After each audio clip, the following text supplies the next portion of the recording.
Киргизия должна Китаю треть своего ВВП. Это только официальные данные, а большинство долгов там неофициальные.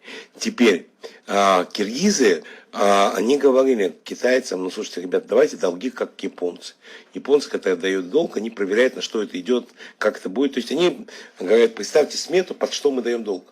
Китай дает: берите сколько хотите, берите, тратьте как хотите. Теперь, понятное дело, что когда в Бишкеке строится электроэнергостанция, то там китайский кредит распиливается. Ну, сейчас вот идет дело Атамбаева, и выяснилось, что там по смете, знаешь, сколько у них стоили плоскогубцы? Вот назови сумму.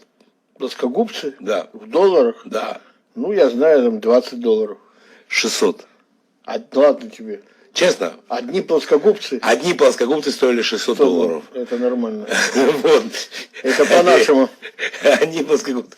Теперь они дают, и фактически дают возможность местным элитам разворовать этот кредит. А после этого Китай как будто заинтересован, чтобы эти кредиты не пошли в экономику, а были разворованы. А вот страна становилась должником, который не может выплатить долг. Чем слабее страна, тем легче ее, там, допустим, Конго или еще что-то, им гораздо легче подмять. Конечно, конечно. Но это Киргизию им достаточно легко подмять.